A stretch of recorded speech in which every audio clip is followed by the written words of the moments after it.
70년 전 한반도에 전쟁이 발발하자 4일 만에 전력을 전개했던 나라. 한반도의 평화를 지키기 위해 유엔사 창설을 주도했던 나라. 혈맹으로 맺어진 70년. We go together. 같이 갑시다. 한미동맹 올해 67주년을 맞았습니다. 어려운 한반도 상황에서 더욱 강하게, 새롭게, 진화하기 위해서 필요한 것은 무엇일까요? 바로 가겠습니다. 국방 포커스!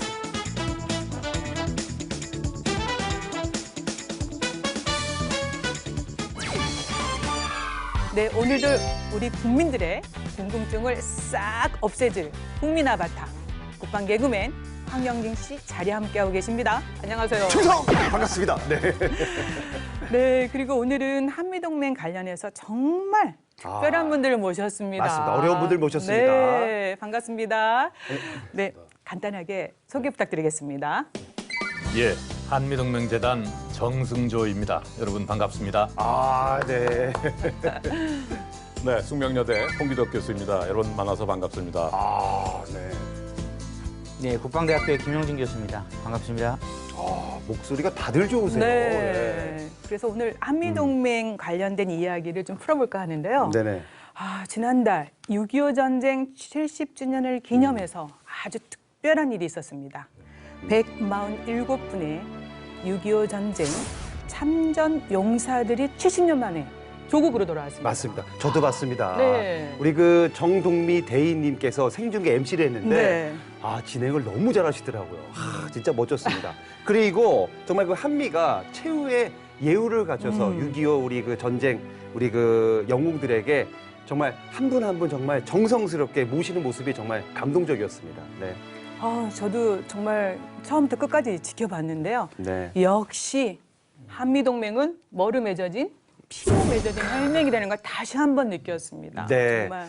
그래서 제가 간단하게 우리 또 우리 오셨으니까 한미 동맹으로 사행시를 한번 제가 한번 좋죠. 시작을 할 예. 테니까 하나씩 좀 부탁을 드리겠습니다. 아까 네. 그 대기실에서 뭐 짜고 그랬는데 전혀 다르게 한번 가보겠습니다. 네. 짠 거 다 없어졌습니다. 네. 자, 한을 갑니다. 한마는 이 세상. 갑자기 어렵습니다. 예. 의장님. 예. 미국이 있어서 참 다행입니다. 한미동맹 같이 갑시다. 오, 좋아. 네. 이거 야, 리얼입니다. 자, 그리고 네. 홍 교수님. 네. 동등한 파트너십. 와, 예. 맹이 어려워요. 네. 예. 맹렬하게 멈출 수 없는 한미 간의 사랑과 우정 잊지 않겠습니다. 역시 브라보입니다. 너무 와, 네. 대박입니다. 역시 정말 한미동맹 관련 전문가들이십니다. 네네. 그냥 슬슬슬 나오십니다. 네, 피로 맺어진 혈맹 관계 한미동맹. 그래서요 그날 그 시간 한미 국방장관이 공동 보도문을 발표했습니다. 6.25 전쟁 개전 시간에 맞춰 한미 공동 발표문이 공개됐습니다. 핵심은 혈맹의 재확인이었습니다. 한미 국방장관은 한반도의 평화를 지켜온 장병들에게 경의를 표하며 연합방위태세 유지 공약과 북한의 완전한 비핵화를 위한 외교적 노력 등 한반도 평화 유지에 대한 의지를 밝혔습니다. 네, 김 교수님. 내용을 보니까 역시 그 한미동맹이 한반도와 동북아의 안보, 안정, 그리고 번영의 핵심 축임을 다시 한번 강조했습니다. 그런데 이제 이런 내용을 보면은 조금 더 어떤 의미가 담겨 있는지 좀 알기 쉽게 좀 풀어볼 필요가 있을 것 같은데요. 어떻습니까? 네. 지금 국민들이 보고 있으니까 이게 지금 어려운 얘기는 빼주셔야 돼요. 초등학생도 보고 이해할 수 있게끔 심지어 신생아도 그런 내용이구나 할 수 있게끔 정말 편안하게 좀 쉽게 좀 부탁을 드리겠습니다. 네. 한미동맹은 뭐 한마디로 가족과 같은 존재죠. 예, 가족은 뭐 중간에 아무리 잦은 다툼이 있더라도 결국엔 결정적인 순간에는 뭉칠 수밖에 없잖아요. 저희는 전쟁 때 같이 피를 흘렸던 전우죠. 그 이상 뭐 설명이 필요 없을 것 같지만 그 이후로도 여러 가지 뭐 잦은 어떤 도전들이 있었고 사실 한반도 이외의 역할에서도 중요한 축이냐에 대한 질문들이 내부에서 늘 있었던 것 같아요. 네. 하지만 여전히 우리는 뭐 북한뿐만이 아니라 여러 가지 도전 요소에 같이 함께 맞서 함께하는 그런 가족과 같은 그런 혈맹이 아닌가 싶습니다. 좋습니다. 네. 알겠습니다. 그리고 한반도의 항구적인 평화와 번영을 보장하기 위해서 연합방위태세 유지를 재확인했습니다. 그래서요. 또 질문 드려야 되는데 네네. 오늘 질문이 좀 많습니다. 맞습니다. 예. 한미 연합방위태세 이게 무슨 뜻인지 아시겠습니까? 제가 이제 나름 저 국방 개그맨으로 활동 그렇죠. 중입니다. 네. 한미 연합방위 태세. 요거 뭐 한마디로 그냥 뭐 저 한국하고 미국하고 서로 친하게 지내고 있고 혹시라도 공격이 들어오면 서로 연합을 해서 방위를 교수님 도와주십시오. 목소리가 떨리고 교수님 있습니다. 네네. 뭡니까 알려주십시오. 네. 아주 잘 말씀하셨고요. 네. 아 맞습니까? 네. one for all for one이라는 얘기 있습니다. 이거 누가 얘기하신지 아십니까? 모르겠어요. 딸단양 삼총사에 나온 얘기입니다. 멋진 구호인데 네. 실제로 국가들 간에 하나가 되기가 어렵습니다. 그런데 역사상 저희들이 그 여몽 그 연합작전도 했고 또 조명 연합작전도 네. 했고 우리 역사상 또 청나라와 우리가 같이 그 러시아와 남하했을 때 같이 연합작전 한 적이 있습니다. 그러나 강대국과 약소국 간에 항상 하나가 되기가 어렵거든요. 네. 근데 한미연합방위태세라는 것은 one command, 그 항상 하나로 우리가 지휘 구조를 만든다는 뜻입니다. 그래서 국제사회에서 아마 역사상 이런 전례가 없습니다. 그렇기 때문에 이런 부분에 있어서 또 특히 앞으로 전자권 전환 이후에는 한국이 주도하고 미국이 이를 지원한다는 것이거든요. 네. 그래서 이런 상황이라면 우리 스스로 이 한국 방위를 주도하고 또 미국과 함께 하나가 돼서 이것을 지킬 수 네. 있다. 막 그런 뜻으로 이해하시면 되겠습니다. 좋습니다. 네, 한미 연합방위태세 유지 공약 재확인 정말 중요한 메시지가 아닐까 싶은데요. 그리고 더불어 최근 북한의 도발 징후에 대해서도 맞습니다. 단호한 대응을 해야 된다고 했는데 이건 또 어떻게 우리가 해석해 볼 수 있을까요? 김 교수님. 예, 뭐 최근 한반도 정세가 좀 긴장한 국면이었죠. 일체 도발에는 한미가 공동으로 대응한다는 것은 변할 수 없는 원칙이겠죠. 더불어서 저희가 지금 뭐 한반도 비핵화를 위해서 이번 정부가 여러 가지 노력을 하고 있는 만큼 동시에 이런 한반도 비핵화 정책을 위한 북미 협상이라든가 남북관계 증진을 위해서 동시에 한미가 공동으로 같이 가야 된다는 그런 뜻으로 성명을 해석하면 될 겁니다. 네. 네. 지금 제가 이제 국민의 대변자로서 네티즌으로 활동하고 있거든요, 네. 사실. 근데 지금 요즘 국민들이 보기에는 남북 관계가 조금 불안해요, 사실. 북한이 좀 공격적으로 나온 적도 있었고. 그래서 한미 간에 정말 긴밀한 이런 관계가 있으면은 북한이 또 욱하고 갑자기 뭐 하지 않을까 불안한데 회장님 어떻게 생각하십니까?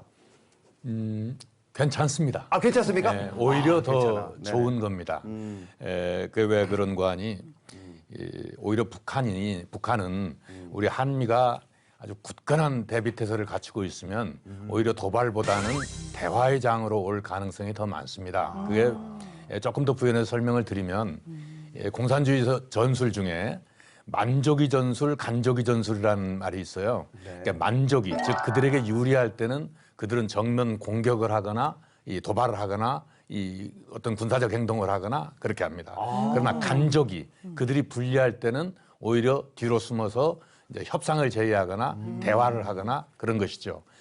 여러분들 한국 전쟁 이후에 휴전협정, 정전협정을 이렇게 하는 과정에서 유엔사 측 수석 대표로 참여했던 분이 이제 터너 조이 제독이라고 하는 미군 제독이 있었는데 네. 그 양반이 나중에 쓰신 책이 하나 있는데 공산주의는 어떻게 협상하는가 하는 그런 책이 있습니다. 그 책에 보면은 공산주의자들은 오로지 자기들이 불리할 때만 협상한다라고 그렇게 얘기를 합니다. 그래서 한미 동맹이 좀 강력한 어떤 그런 의지 또 태세, 능력 이런 걸 가지고 있으면 북한은 오히려 도발을 선택하지 못하고 협상, 대화의 장으로 나오고자 할 것이라고 저는 그렇게 생각합니다. 정말 굳건한 한미 동맹을 유지해야 되는 거 여기서 해답이 또 나왔습니다. 맞습니다. 네. 그동안 북한의 어떤 위장 평화 공세 전술 그리고 또 이렇게 굳건한 한미 간의 이견을 만들려는 움직임 사실 어제 오늘 일이 아닙니다. 맞아요. 그래서요. 홍 교수님, 한미 동맹을 통해 남북 관계에 긍정적인 변화를 유도하거나 또는 위기를 국복할 수 있는 방안이 있을지 어떻습니까? 네, 좋은 질문해 주셨는데요. 최근에 북한 외무성의 권전궁 국장이라고 있습니다. 북미 국장인데 네. 그 당시 권전궁 국장이 뭐라고 그랬냐면 우리는 어제보다 오늘보다 내일이 더 핵능력에 가깝게 갈 것이다.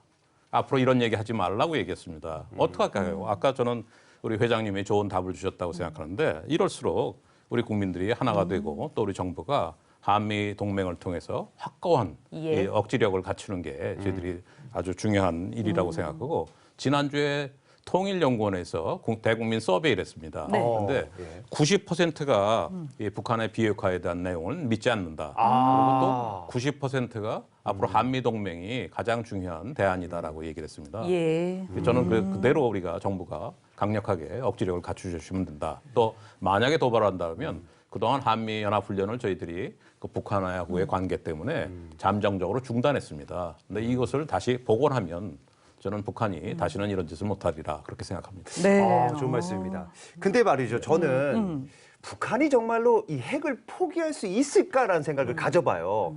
그리고 시간이 뭐 지나면 지날수록 정말 이게 제 개인적인 얘기인데 만약에 이제 혹여나 미국도 지쳐갖고 에이, 그냥 뭐 그냥 내비두자 뭐 이럴까봐 걱정이에요, 사실. 뭐 핵을 뭐 쏠 일은 없겠지만 이렇게 되면 큰일 나잖아요. 어떻게 생각하십니까, 이거? 네. 그 지금 그 말씀이 저희가 그 전문가들 사이에서도 또 어려운 용어 하나 써도 되죠? 아, 쓰십시오. 네. 네. 디카플링이라고 합니다. 디카플링 좀 네, 어렵습니다. 이게 뭐냐면 네네. 그 미국이 자국의 위협이 급한데 굳이 한반도에까지 안전을 지켜줄까? 맞아. 네, 그렇지 않을까? 오, 하는 맞아. 그런 걱정입니다. 불안함. 네. 근데 우리가 하나 또 오해를 하지 않아야 되는 게 네네. 뭐 일부 미국 학자들 중에서는 이제 현대적인 군사력을 가진 중국과 교전을 한다면 미국에 너무나 피해가 클 것이다. 그렇기 맞아요. 때문에 어떻게든 중국의 이익을 보장하고 북한의 이익을 보장해서 한국에서는 전쟁이 나지 않도록 관리해야 된다고 얘기하는 사람도 있어요. 예. 그렇지만 막 그럼에도 불구하고 이제는 6.25 당시의 미국이 아니다. 여기에 보시면 주한 미군만 존재하는 게 아니라 학생, 상사원, 또 뭐 기업, 또 대학원, 교수 얼마나 많은 사람들이 있는지 몰라요. 한 70만이 넘게 여기 저 서울에만 또 거주하고 있거든요. 그러니까 이런 사람들의 생명을 지키는 것이 미국의 가장 중요한 이익이기 때문에 네. 이런 상황에서 미국이 절대로 대한민국을 포기할 수가 없다. 그렇게 이해하시면 되겠습니다. 안심이 됩니다.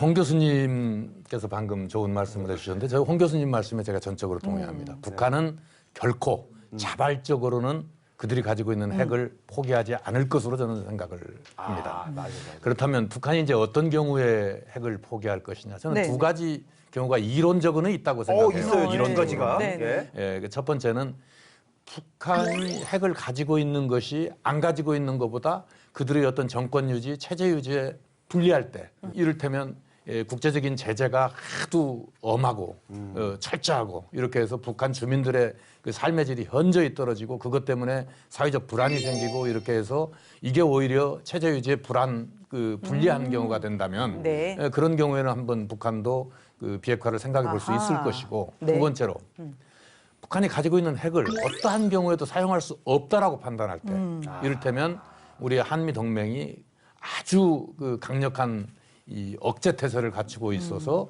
이건 뭐 가지고 있어서 도저히 사용할 수 없다 이렇게 생각할 때는 북한이 포기할 수도 있지 않겠느냐 이론적으로는 그렇습니다. 예. 그런데 이 첫 번째 경우 이 국제적 제재의 경우가 됐건 두 번째 경우 이 억제의 경우가 됐건 우리 입장에서는 미국과의 협력이 아주 그 절대적으로 중요한 요소입니다. 네. 이 국제적 제재라는 게 사실 쉽지 않죠. 여러 가지 빈틈이 있을 수 있습니다. 그래서 한미가 잘 협력해서 이를테면 중국이나 러시아와 같은 그런 나라들이 이 국제적 제재에 적극적으로 동참하도록 하는 네. 그런 어떤 체제 이런 걸 만들어가는 것이 대단히 중요할 것이고 두 번째로 특히 군사적으로는 북한이 핵을 가지고 있다는 전제하에 이걸 어떻게 억제할 것인가. 이것은 역시 미국이 우리에게 그 약속한 이 확장 억제. 네. 그래서 북한으로 하여금 결코 핵을 사용하지 못하도록 하는 그러한 것. 이게 그 미국의 확장 억제에만 의지해서는 안 되고 우리 군도 비록 핵 능력은 아니지만 재래적 수단에 의해서 북한이 어떤 도발을 해올 경우에 이를 강력하게 응징할 수 있는 능력. 이를테면 북한의 도발을 먼저 알아챌 수 있는 정찰 감시 능력이라든가 네. 좋은 또 결심을 하고 이 정보를 공유하고 할 수 있는 C4I 체제라든가 또 실제로 정확하게 가서 사격할 수 있는 정밀 타격 능력 예. 이러한 것들을 갖는 것이 대단히 중요하다고 생각합니다. 정말 이 어려운 질문을 알기 쉽게 정말 답을 주셨습니다. 네. 또 우리 김 교수님 의견도 들어봐야 아, 되니까. 그럼요. 우리 김영균 네. 교수님 어떻게 보십니까? 네. 네. 예, 회장님하고 홍 교수님 말씀 저도 전적으로 동의하고요. 강력한 한미 공동의 대응 태세는 기본 중에 기본이겠죠. 그래서 저희가 이제 핵 보유를 포기할 것이냐라는 현실적인 질문에 국민의 대다수가 홍 교수님 말씀하시듯이 부정적으로 북한의 입장이라면 포기할 수 있겠느냐라고 얘기를 했었는데 사실 저희가 이제 문제를 해결하는 입장에서 보다 보니까 지난 10년 동안 대북 제재를 하다 보면 북한이 붕괴되든지 혹은 핵을 포기하지 않겠느냐라는 믿음 속에 지켜보다 보니 핵무기하고 ICBM 능력만 계속 늘어났거든요. 사실 그러면 이 정책을 계속 고수해야 되느냐 아니면 다른 방식으로 북한을 비핵화 협상 혹은 핵을 포기하는 게 더 유리하다고 판단되는 쪽으로 유도하느냐에 대한 고민이 담겨 있거든요. 그렇기 때문에 이번 정부에서 하고 있는 한반도 평화체제 프로세스는 이대로 방치하고 대북 제재만 하고 기다리다간 핵무기가 100개, 200개, 300개까지 갈지도 모르고 아까 국방 개그맨 선생님께서 말씀하시듯이 네네. 미국이 지쳐서 사실상 파키스탄처럼 포기하는 게 아니냐라는 절박함에서 저희가 이제 새로운 방식의 접근법을 지금 시작을 한 것이죠. 지금 쉽지 않습니다. 사실 네. 20, 30년 동안 혹은 핵무기 개발 시점부터 보면 5, 60년 동안 있었던 문제를 2, 3년 만에 푼다는 거는 서로 신뢰가 문제가 되기 때문에 어려운 방법이죠. 그래서 저희가 계속 노력하는 거고요. 사실 이 핵을 포기하면 더 나은 경제와 번영, 평화를 얻을 수 있다는 네. 그런 취지로서 저희가 하는 것이지 단순한 이제 이상주의라든가 이대로 북한이 핵을 알아서 포기하겠다는 어떤 믿음으로 간 건 아닙니다. 우리가 차악과 최악 중에 골라야 한다면 사실 대북 제재만 가서는 핵무기 300개, 400개 되는 건 순식간이다라는 절박함 속에서 우리가 다양한 전략들을 지금 구사하고 있거든요. 그래서 한미의 굳건한 대응 그리고 어떤 도발도 용납하지 않는 자세는 기본으로 하되 어떤 전략의 한 방안으로 우리가 여러 가지 일관된 자세는 한 방향으로 한번 유지해보는 것도 중요할 거라고 봅니다. 네, 북한의 비핵화 유도 원칙 불변입니다. 지금 말씀해 주신 대로 선비핵화, 후 경제 제재, 또 번영, 또 경제 발전 보장한다. 이런 메시지가 계속 진행돼야 되겠죠. 네. 좋습니다. 그런데 말이죠. 그 한반도에 위기가 왔을 때 미국에서 모든 지원을 해주겠다. 우리만 믿어라. 그리고 우리가 철도 같은 공약을 했으니까 믿어라라고 했는데 행여라도 미국이 갑자기 이걸 어겨버릴 수도 있지 않을까라는 의심을 조금 해봅니다. 이럴 때 어떻게 되는 겁니까? 가장 걱정했던 크레디빌리티라고 하는 확장 억제는 존재하는데 실제 미국이 의지를 갖고 우리를 도와줄 것인가에 대한 불안감은 오바마 말기 때부터 계속 있었거든요. 있었어요. 왜냐하면 이라크 전쟁 때문에 지쳐 있는데 네. 또 다른 전쟁에 참여를 할 것이냐, 그 정도로 우리나라를 이스라엘이나 이런 나라처럼 중요시하느냐에 대한 근본적인 회의가 국민 정반에 퍼져 있었거든요. 그렇기 때문에 홍 교수님 말씀하신 대로 우리도 미국과의 어떤 동맹을 더 격상시켜야 되는 계기가 이제 왔다고 봅니다. 네. 군사동맹, 경제동맹을 넘어서서 전략적 가치, 전략적 비전을 공유하는 한국의 문제가 단순히 한반도 문제가 아니라 동북아시아 전체 미국의 핵심 이익하고 연계된 문제다. 예. 소위 동아시아의 이스라엘이다라는 느낌이 들도록 한미 간에 이제는 어떤 최상의 동맹 단계로 격상시켜야 되는 노력이 우리도 해야 되고 미국도 해야 된다고 봅니다. 이건 자연스럽게 일어나는 건 아니고요. 네. 모두의 노력이 같이 수반돼야 되겠죠. 그래서 우리가 위고 투게더 하지 않았습니까? 그렇죠. 예. 정말. 두 분 교수님 말씀에 제가 조금 더 네. 보태기 갑니다. 네. 보태기. 네. 예. 조금 더 첨언을 하면은 이게 우리가 그 한미 연합사령부를 가지고 있다는 것이 우리에게는 굉장히 큰 강점입니다. 강점이죠. 네. 예. 한미 연합사에는 작전 계획을 가지고 있는데 그 작전 계획이라는 게 양국 정부의 정책과 전략이 보다도 구체화돼서 계획화된 것이거든요. 네. 그 미국의 교범에 보면 그런 말이 있습니다. 우리는 훈련한 대로 싸운다. 그래서 한미 양국군이 한미 연합사령부라고 하는 그런 단일 사령부를 갖고 거기에 필요한 작전 계획을 갖고 또 그 작전 계획대로 연습을 하고 하는 그러한 것들이 방금 우리 국방 개그맨께서 말씀하신 정말 도와줄까요? 라고 하는 것에 네. 그렇게 할 수 있는 그런 체제를 시스템을 만들어 놓는 것이죠. 놨구나. 그것이 대단히 중요하고 우리에게는 큰 자산이라고 나는 그렇게 믿습니다. 저는 절대 이제 이런 의심 하지도 않겠습니다. 네, 됐습니다. 그런데. 네, 지금까지 한미동맹이 남북 관계에 미치는 영향을 좀 세세하게 살펴봤습니다. 이쯤에서 궁금한 네. 거 있지 않습니까? 있습니다. 한미동맹, 이거 어떻게 탄생됐을까요? 자, 이럴 때 필요한 게 바로 지식 포커스입니다. 국방의 모든 것, 지식 포커스, 지식의 늪에 한번 빠져 봅시다. 네, 반갑습니다. 네, 반가워요. 반갑습니다. 네, 안녕하세요. 네, 안녕하세요. 제가 지금 뭘 하냐고요? 저는 지금 동맹을 맺는 중입니다. 날 때릴 거야? 여긴 지식 포커스 전 통미입니다.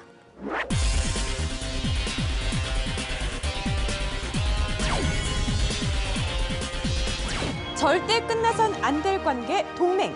대한민국의 유일한 동맹은 미국. 두 나라의 동맹은 6.25 전쟁 휴전 협정을 맺은 직후 한미 상호 방위 조약을 체결하면서부터 시작됐죠.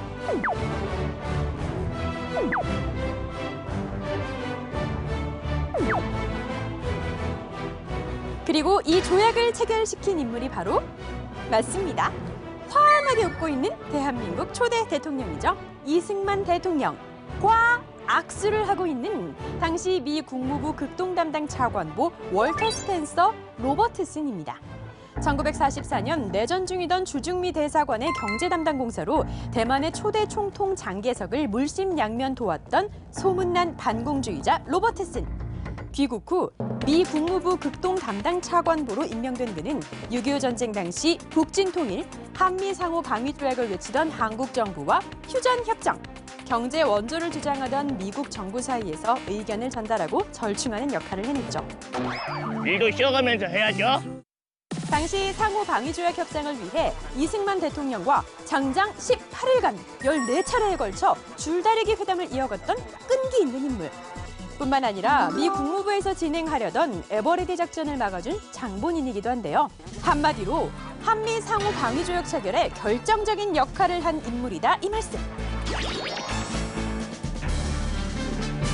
이렇게 한미 상호 방위 조약도 체결됐으니 대한민국 안보는 이상무라고 생각하셨죠?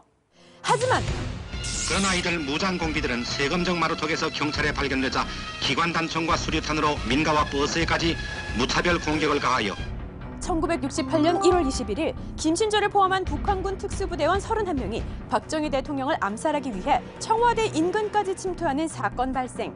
또다시 동해의 공해상에서 미 해군 정보 수집 보조함 페블로호가 북괴에 납포됨으로써 휴전 이후 최대의 긴장 사태를 조성시켰으니 이틀 후 원산 앞바다에선 미군 정찰함 푸에블로호가 북한군에 납포되고 대간첩대책본부 발표에 의하면 이 무장공비들은 산간벽지의 주민들을 모아놓고 북괴를 선전하는 한편 이에 동조할 것을 강요하면서 그해 10월엔 울진 삼척 연안에 침투한 무장공비 120여 명이 민간인을 선동하고 학살까지. 여기에 일부 주한미군의 베트남 전쟁 참전으로 전력 공백 발생. 한반도엔 군사적 긴장감이 고조됩니다. 사실 한미동맹은 휴전 협정 이후 미군 철수가 본격화되면서 생긴 안보 불안을 잠재우기 위해 유엔군 사령부 주관의 연합훈련을 시작했습니다. 당시 훈련 목표는 현상 유지와 방어. 하지만 앞서 겪은 사건들과 전력 공백이 발생할 틈을 노려 속도전으로 국군을 제압하려던 북한의 위협에 대응하고자 미군은 신속한 병력 증원을 과시하는 수송작전, 포커스 레티나 훈련을 진행합니다.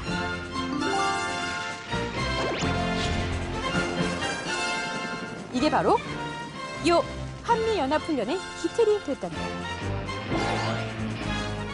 절대 끝나선 안 될 관계 동맹.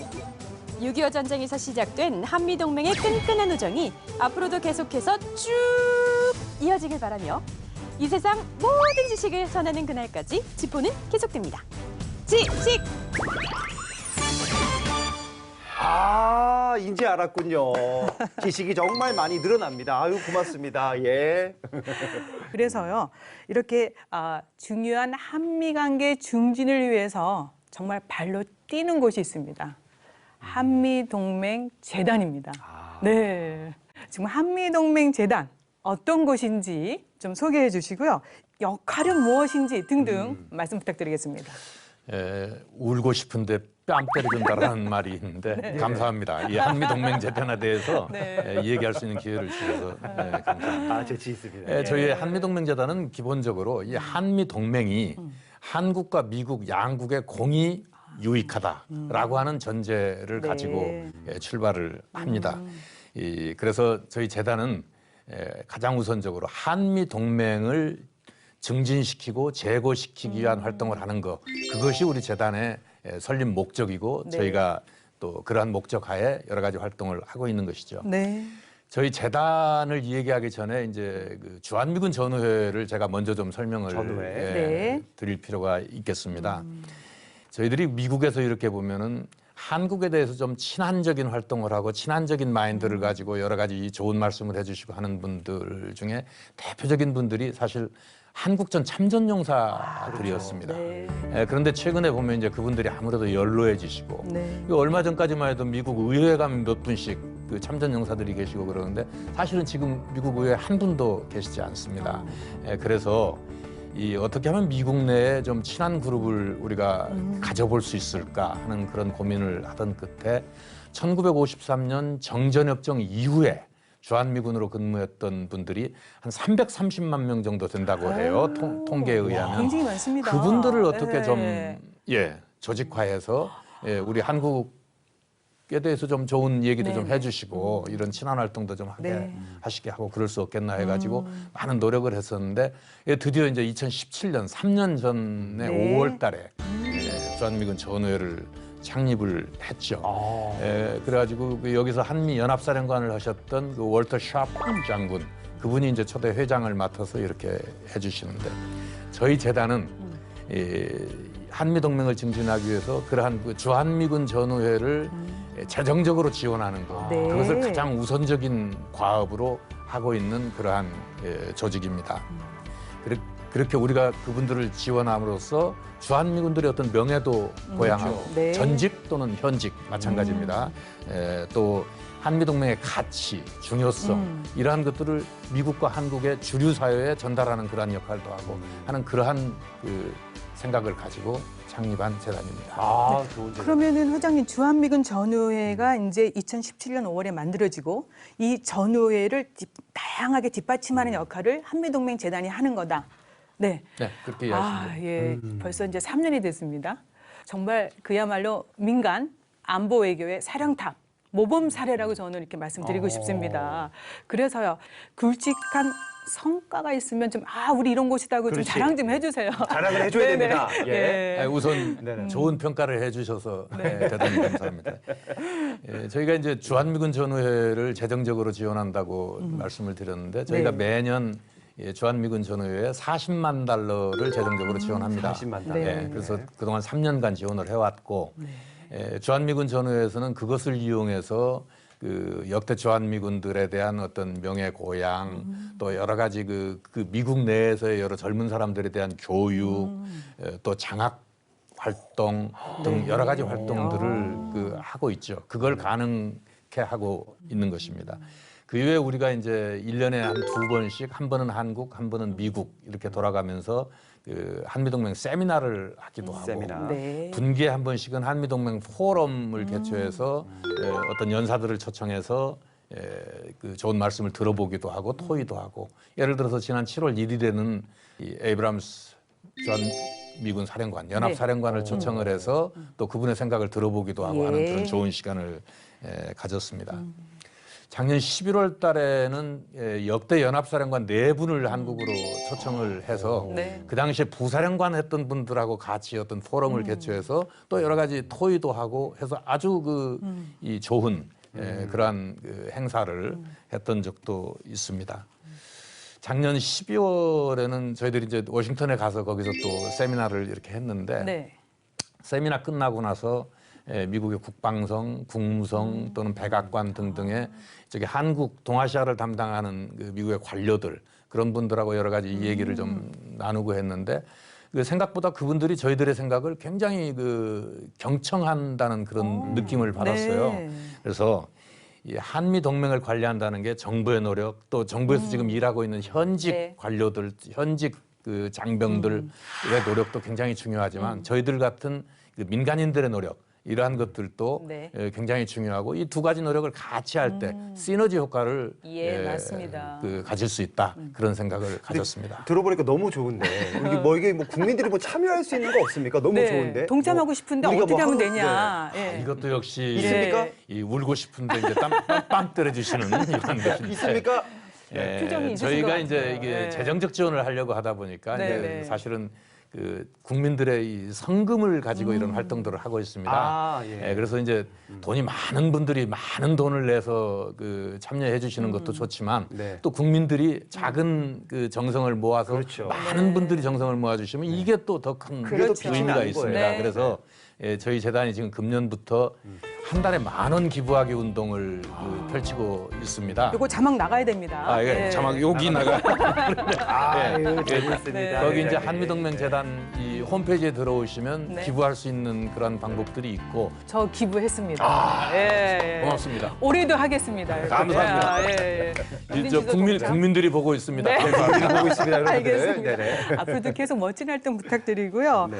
홍 교수님, 그리고 이런 민간 외교를 통해서 한미동맹 강화 어떤 파급 효과가 있을까요? 네, 여러분들 보도에서 보셨겠지만 미국이 정말 미중유 사태를 맞이하고 있습니다. 지금 확진자만 260만, 네. 그다음에 그 사망자가 베트남전, 한국전을 다 합한 사망자보다 많은 10만이 넘어서고 있습니다. 그래서 이런 어려운 시기에 있는데 저희들이 저 진단 키트도 지금 보내있고요. 네. 그래서 100세트를 보내면 그 안에 1만 회 정도를 테스트를 할 수가 있습니다. 예. 그래서 그런 진단 키트라든지 의료 기술, 또 특히 방역과 관련된 기술을 우리가 그 미국에 협조할 수 있으면 미국도 굉장히 고마워합니다. 네. 그래서 이제는 일방적인 관계가 아니다라는 말씀을 드리고 싶고요. 또 한 가지 꼭 말씀드리고 싶은 것은 과거에 지금 저희가 올해 종전 70주년을 맞습니다만 미 전쟁사에서 가장 중요한 피해 중에 하나가 장진호 전투입니다. 네. 그래서 그 추위 속에서 얼마나 많은 미국의 병사들이 희생이 됐는지 몰라요. 네. 근데 이제 그런 과정 속에서 메가더 장군께서 그러면 이 추운 날씨, 한국이 이렇게 추운지 몰랐으니 네. 추운 지방 병사들을 많이 데려오자 해서 미네소타 보이라고 그래서 미네소타 장정들이 네. 대거 한국에 온 겁니다. 그래서 그 인연으로 미네소타 대학에서 한국의 서울대학에 농대, 의대 이런 걸 다 만들어서 그 의사들을 보내고 네. 교수들을 보내서 이제 국립서울대학이 창설이 됐는데 아, 그게 60년 만에 거꾸로 저희가 네. 미네소타 대학에 심장 이식 기술을 역수출했습니다. 와, 멋지다, 이거는 진짜. 그래서 멋져요. 이런 게 그 한국이 갖고 있는 그 민간 외교의 네. 가장 중요한 컨트리뷰션이고 기여입니다. 그래서 이런 걸 아셔야 되고 또 국민들이 아까 황영진 국방 개그맨도 얘기하셨지만 많이들 걱정하세요. 왜 최근에 그 독일에서 9,500명의 주독 그 미군을 철수했거든요. 야, 한국도 이렇게 되는 거 아닙니까? 이렇게 걱정을 그러네. 하는데 저는 그렇지는 않다고 보고요. 다만 우리가 하나 생각할 거는 이젠 문화의 힘이 대한민국이 커졌습니다. 네. 여러분 그 BTS의 아미 아시죠? 네. 이게 군단 병력입니다. 그래서 세계적으로. 뭐 병력이 일부가 빠지더라도 네. 미국의 청소년들 전국에 이게 뭐 몇만 명이 그 하루 종일 아침부터 저녁까지 한국을 응원하고 있다. 네. 교수님도 암이잖아요. 네, 저도 그렇습니다. 그래서 이런 부분이 우리 문화의 힘이고 민간 외교의 아주 힘이다. 이렇게 이해하시면 되겠습니다. 멋지다. 저 애칭을 아미로 바꿀래요. 네. 김 교수님도 한 말씀. 네. 네. 예, 저도 지금 회장님하고 홍 교수님 말씀대로 굉장히 이 부분이 중요하다고 지적을 많이 하고 있는데 실제 이제 정부의 여러 부처들이나 싱크탱크랑 제가 일을 하고 있어요. 그중에 3가지 정도 일을 주로 하고 있는데 하나가 이제 한미 의원 외교를 공식적으로 이제 조직화하는 겁니다. 지금 제가 이제 국회 쪽이나 한국의 한 싱크탱크랑 미국의 의회 쪽 공화당, 민주당 쪽을 방문해가지고 실제 한일 의원 외교는 김종필 전 국무총리께서 많이 조직화했는데 한미 의원 외교는 단기적으로는 있었는데 이게 장기적으로 진행되는 것들이 지금 부분적으로는 있지만 여러 가지 전략적으로 잘 유지가 되지 않고 있거든요. 그런 것들을 저는 굉장히 중요하다고 보고 의원 외교를 하나 성립하는 데 여러 가지 역할을 지금 같이 하고 있고요. 하나는 이제 말씀하신 민간 영역입니다. 그중에 이제 초중고 대학생들 이런 친구들이 사실 한 유명한 일화가 있어요. 공화당, 민주당 대선 투표가 있는데 시골에 있는 한 백인 아주머니가 민주당에 투표를 하지 않겠다, 공화당에 하겠다 그래서 왜 그러냐고 방송사 기자가 물으니까 민주당이 이스라엘을 그 당시에 별로 지켜주지 않을 것 같아서 공화당에 투표한다고 그래서 유태인이냐고 그랬더니 아니라고 그러고 가족 중에 유태인이냐고 그랬더니 없다고 그러고 이스라엘 간 적이 있냐고 그랬더니 없다고 그러고 네. 그럼 도대체 무슨 관계인데 이스라엘을 그렇게 예, 예. 중요시하느냐 그랬더니 이거는 내가 그렇게 지켜줘야 된다고 생각하는 나라라고 하는 겁니다. 여기에 저희 답이 있거든요. 네. 사실 그렇게 중요하다고 생각하는 거는 초중고 간의 어떤 이스라엘 쪽에서는 학생들 간의 교류를 굉장히 많이 시켜요. 그 교환 학생이죠. 투어도 많이 시키고 그리고 미국에 있는 초중고 학생들이 갈 수 있는 견학의 장소를 홀로코스트 박물관이죠. 지역별로 다 지어놨어요. 방문을 하는 거를 교과서의 한 일원으로 할 수 있게. 저희 같은 경우는 이제 한국전쟁이라든가 여러 가지 한국이 성립된 모델이 미국에서 가장 성공적인 어떤 국가 건설 네. 모델이잖아요. 어떻게 보면 유일하게 성공한 국가입니다. 외국에 나가서 전쟁을 통해서 민주주의와 산업화를 이룬 나라로서. 이런 식으로 이제 초중고 대학생들 간의 한국과 미국, 말씀하셨던 방탄소년단이라든가 케이팝 아미가 있기 때문에 네. 저희가 이런 부분들을 좀 더 전략적으로 지자체에서 시작을 해야 됩니다. 그때 한미동맹재단 같은 게 중간에 어떤 매개체 역할을 예. 할 수 있을 거라고 보고요. 나머지 하나가 이제 SC 문제인데요. 미국의 방송이나 주요 일간지를 보면은 이스라엘 대사나 독일 대사들이 나와서 늘 자국의 이익을 위해서 방송을 합니다. 페이스 더 네이션이라든가 CNN의 GPS 방송이 늘 나오는데 이상하게 한국 분들은 찾을 수가 없어요. 저희 뭐 대사님들이나 여러분들 노력은 많이 하시지만 실제 언론에 노출되는 양이 예. 극도로 제로라는 거죠. 저희는 사실 저희가 만나기 편한 어떤 한인 사회라든가 교포 어떤 혹은 교포 학자들을 중심으로 한 한국학센터 방문은 많이 하지만 한국을 잘 모르는 분들하고의 접촉면이 거의 없어요. 그러다 보니까 그런 주요 언론 기관에 대한 노출도를 굉장히 높여야 됩니다. 저희 홍 교수님이라든가 정승조 의장님 같은 분들이 미국 방송에 나와서 이런 것들을 계속 말씀을 해주시고 시사 프로에 나와서 미국의 여론 주도층들한테 끊임없이 우리의 메시지를 줘야 된다는 거죠. 이런 세 가지 전략이 잘 이루어진 나라들이 이스라엘, 싱가포르, 일본 같은 나라들입니다. 이제 우리가 이제 갑니다. 예, 우리도 이런 부분들을 좀 더 나라에서 진보 보수하고 상관없잖아요. 예. 싱가포르가 전쟁이 나면 다 지켜주러 오잖아요. 우리도 그런 나라가 돼야 된다는 게 제가 말씀드린 동맹의 격상 모델이 돼야 될 겁니다. 그래서 오늘 이 방송 굉장히 중요하죠. 중요합니다. 귀에 쏙쏙 들어오죠. 너무 들어오고 저희 제자 키우면 제가 좀 하고 싶어요. 언제든지 열려 있습니다. 열려 있습니까? 예, 좋습니다. 네. 저희 상명대학도 안보학 석박사 있습니다. 들어가겠습니다. 제가 조만간 정리하고 꼭 제자가 되겠습니다.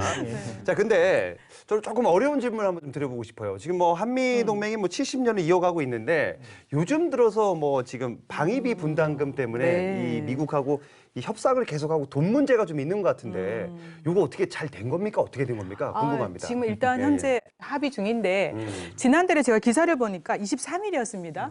네퍼 미국의 구 차관보가 미국이 상당한 양보를 한 것으로 여겨진다. 그러면서 합의를 자신했는데 근데 지금 아직 굿뉴스가 안 들리고 있습니다. 홍 교수님, 이게 협상이 길어지면 길어질수록 국민들이 또 불안해하고 또 불만도 막 나오더라고요. 이게 뭐 굳건한 한미동맹이라면서 이렇게 분담금 문제는 이렇게 질질 끄느냐 이런 말이 나오는데 이거 어떻게 해야 됩니까? 그 안타까운 일입니다. 사실 그 역지사지라고 서로의 입장을 좀 잘 고려해 줘야 된다. 저는 그런 생각이 들고요.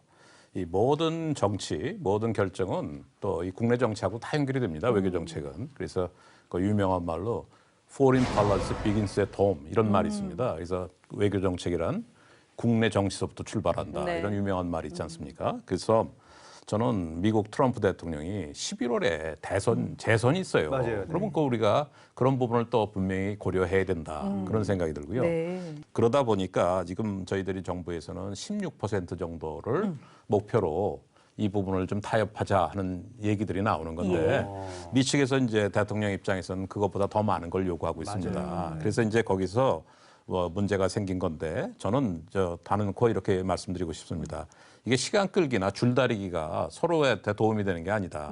저는 그런 생각이 들어서 우리가 어떤 면에서는 조금 더 미국에게 양보를 하더라도 우리가 더 원하는 것들을 가져올 수 있으면 그런 긍정적인 자세가 윈윈하는 자세가 아닐까. 예를 들어서 미국하고 한국하고 어떤 안보를 협상을 하는 과정에 있어서 지금 저희들이 전자권 전환도 가져온다면 그 굉장히 저희들이 스스로의 힘을 강화하기 위해서 필요한 기술들이 많습니다.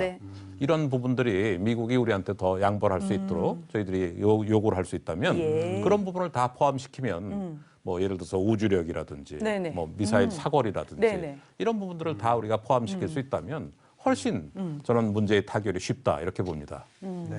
그러니까 빠른 합의 필요한데 이제 우리가 지금 말씀해주신 대로 또 이렇게 지혜 또 전략이 필요할 것 같습니다. 지금 또 한미 간에 중요한 이슈가 있습니다. 전자권 전환 이슈. 이게 많이 또 연기되는 게 아니냐, 뭐 지연되는 게 아니냐 이런 얘기가 나오는데 김 교수님, 코로나19로 인해서 영향을 받을까요? 어떻게 될까요? 코로나19 때문에 뭐 연합훈련 좀 축소 연기 얘기들이 나오고 있죠. 저는 전자권 문제를 너무 조급하게 볼 필요는 없다고 생각을 하거든요. 저는 조건에 기반한 그런 전자권 전환 자체가 말 그대로 모든 게 갖춰지고 나서야 가는 것이지 이걸 어떤 시기에 맞춰서 이루어지지 않았는데 가야 된다는 건 좀 무리한 점이라고 보고 있기 때문에 저희가 단기적으로 보지 말고 지금 여러 가지 뭐 내부에서도 많은 준비들을 1단계, 2단계, 3단계 FOC 뭐 이게 하고 있는데 저희들이 좀 더 차분하게 지켜보면서 여러 가지를 우리가 복합적으로 급하게 마음 먹지 말고 저희가 여러 가지를 또 봐야 됩니다. 또 하나는 미국은 사실은 한반도 문제를 중국의 문제의 일부로 보고 있잖아요. 사실 우리는 북한이 중요한 문제지만 그렇죠. 미국한테서는 중국 문제가 더 크기 때문에 이런 것들의 이해관계가 좀 조정된다면 전자권도 여러 가지 다양한 형태로도 발전될 수가 있거든요. 저희가 조급하게 생각하지 말고 좀 더 내실 있게 천천히 긴 호흡을 갖고 봐야 된다 저는 그렇게 봅니다. 그래서 회장님은 코로나19 같은 감염병 대비에 또 한미 공조 필요합니다. 또 비대면 시대에 또 한미 연합훈련 또 많은 변형이 이루어질 것 같은데 그래도 우리가 또 해야 될 건 해야 되지 않을까 싶은 생각이 계속 들고 있습니다. 혹시 이러한 어떤 코로나19와 같은 변수가 작용했을 때 한미 연합훈련에도 좀 새로운 전략이 필요하지 않을까 좀 궁금해집니다. 네. 어떻게 해야 됩니까? 네. 연합훈련에 대한 말씀을 드리기 전에 우선 그 전자권 전환과 관련해서 아까 김 교수님께서 말씀하신 내용 아주 좋은 말씀이시고 저도 뭐 다 동의합니다. 전자권 전환은 이미 한미 양국 정부 간에 2014년 10월에 조건에 기초한 전자권 전환을 하기로 합의가 되어 있는 상태이거든요. 그래서 지금 중요한 것은 과연 그 조건이 달성되었느냐 달성되지 않았느냐를 객관적으로 정확하게 평가하는 거, 그것이 가장 중요한 일이라고 생각을 합니다. 우리가 흔히 이제 하도 그 매체에서도 여러 번 나오고 해서 뭐 최초 운용 능력, 무슨 최종 운용 능력 등등, IOC, FOC 등등 우리가 이제 들어서 알고 있는 것들이 많은데 사실은 그러한 것들도 이 조건의 일부입니다. 그것이 모두가 아니고 그것이 조건의 일부이고 그래서 그런 것들을 포함한 조건을 평가하는 게 중요하다. 그리고 객관적인 평가를 하는 게 중요하다. 그래서 필요하다면 뭐 외부 평가팀을 좀 운영을 해서라도 이게 국민들이 다 그 공감할 수 있는 그러한 그 조건의 평가 이러한 것들이 이루어지는 것이 좋을 것이다라고 생각을 하고요. 방금 그 훈련에 대해서 말씀하셨는데 코로나19와 관련해서 많은 제한이 있죠. 코로나19를 우리가 완전히 무시할 수 없습니다. 그러나 이 코로나19 이 상황에서 할 수 있는 훈련들이 많이 있을 것입니다. 예를 들면은 우리가 같이 모여서 훈련하지 못하더라도 지금 그 이 지휘부들은 어떤 요즘 뭐 웹 미팅이나 여러 가지 방법들이 많이 개발되고 또 아주 편리한 방법들이 많이 나오고 있지 않습니까? 그러한 것들을 통해서 전술토의도 하고 그 세미나도 하고 하는 그러한 것들도 이 아마 대비태세 유지에 큰 도움이 될 거라고 생각을 합니다.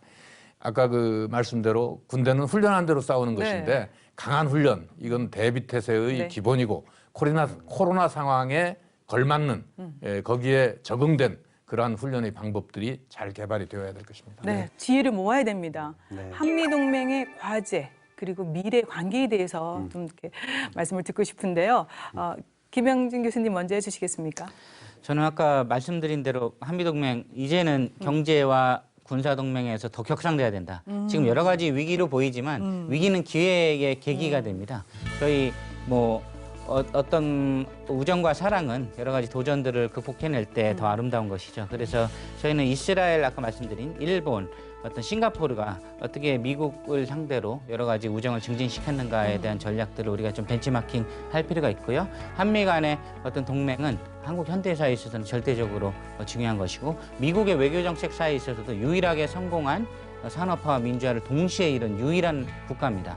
미국이 자부심을 가질 수 있는 국가 모델로서 그들한테 자부심을 우리가 전달을 해줘야 됩니다. 지금 이라크, 뭐 아프가니스탄 다 힘들잖아요. 그렇기 때문에 저희는 같이 가야 되는 동맹으로 격상되는 것, 그것이 저희 미래 동맹의 어떤 다음 모델이라고 저는 생각하고 있어요. 항상 도전 과제 있습니다. 근데 지금 말씀해 주신 대로 위기를 잘 극복해 나가는 지혜 필요한데요. 홍 교수님. 네, 전 두 가지 말씀드리고 싶습니다. 하나는 저희들 우리 회장님께서 아주 많이 강조하고 계시지만 우리 한미 동맹의 차원에서는 이 한미 동맹이 꼭 올드 제너레이션 이 과거 세대의 동맹이라는 생각이 굉장히 강합니다. 근데 그것이 아니라 이 자라나는 세대한테 넘겨줘야 됩니다. 네. 그렇기 때문에 차세대가 한미동맹을 중요하다고 생각하도록 교육하는 것. 이게 저희가 앞으로 큰 과제라고 저는 생각하고요. 네. 또 두 번째 말씀드릴 것은 많은 사람들이 한미동맹은 한반도에서만 하는 동맹이라고 생각해요.